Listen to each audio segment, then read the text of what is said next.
There are a number of things you want to check about your report or through your report before your final hand-in or saving your InDesign as a PDF. The first thing is check that you've covered all the points on your brief. Refer back to your brief, look at all the parts, 1, 2, 3, 4 and so on. Make sure you've covered them all and listed them in the order that they're supposed to be. Missing out certain points can result in lost marks. Spell check. Make sure you spell check and proofread your InDesign reports or PowerPoint presentations before your final hand-in or presentations. You can lose lots of marks for bad spelling and grammar. You can also spell check in InDesign. Make sure nothing is selected, then go to Edit, Spelling Check, Check. So go into your report. Again, make sure nothing's selected, just click on the edge of your page. Go to Edit at the very top, down to Spelling, then check Spelling. You'll get this window up and you can start spell checking your work. Go through the whole thing until it goes to the end and then click Done. Make sure you avoid hyphenation in your work.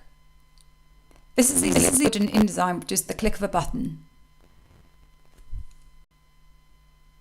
Hyphenated text starts to look like this, so where you have a dash at the end of different lines. Obviously InDesign doesn't know how many bits of hyphenation you're doing, but it could be on lots of lines, and it starts to look really, really scruffy. To avoid this, what you need to do is click on your dark arrow tool, select your text box, go up to Window, type in Tables, and click on Paragraph. Then you should get this window that pops up. So again, make sure your text box is selected, and then if you unclick on hyphenate, you can see all those hyphenations go away, making it look a lot tidier. You should continue to go through all your report, clicking on any text boxes where there is hyphenation and taking it off. So for example here, making sure the box is unticked and there is no hyphenation. Make sure all your images are high resolution. We tend to say that 1000 pixels is the minimum that is required. You can see the Graphics Good Practice handout for advice on this, which is available on either Moodle or Aula. With printed projects, it's important that every image is at least 1000 pixels to avoid pixelation. However, sometimes with PDF hand-ins, smaller images such as screen grabs from Mintel you can get away with, but make sure they're really small. To check, at the end, when you've got your PDF saved, open it up in something like Preview and check all the images visually look as crisp as possible. If they do look pixelated, consider updating them. Fonts. Make sure all your fonts are consistent.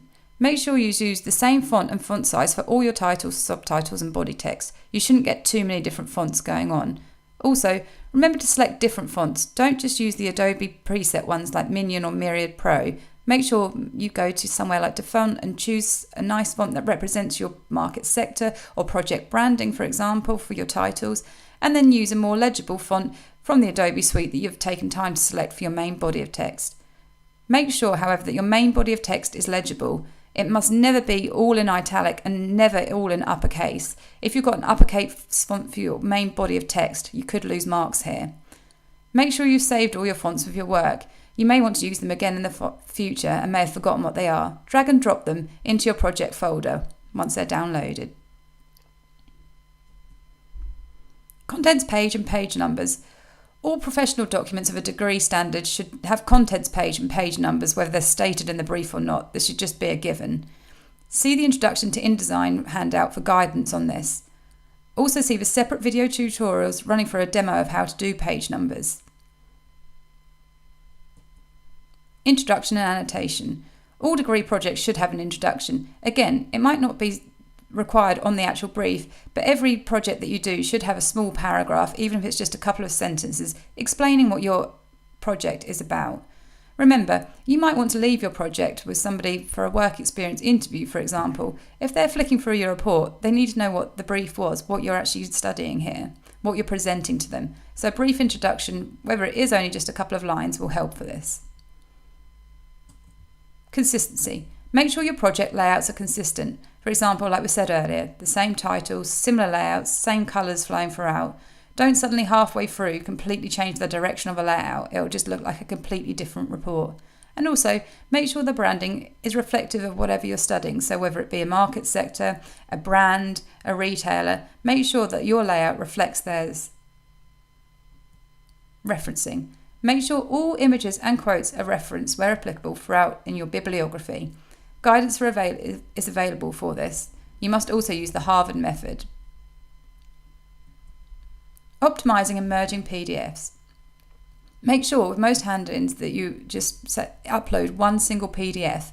You might need to merge separate PDFs, for example, main projects and mini projects, into one document at the end to upload successfully.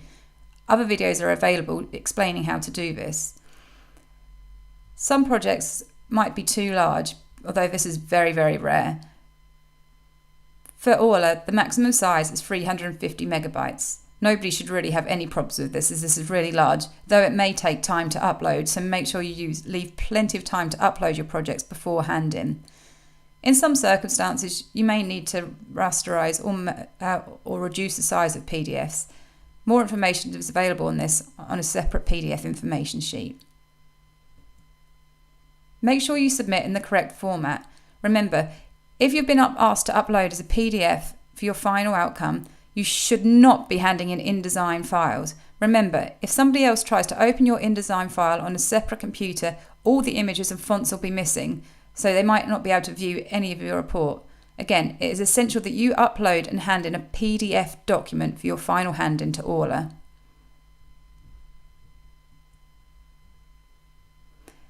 Also check out the final hand-in checklist, which is also available on Orla to have a look at, for all the information on what you should be doing to check your report through before final hand-in.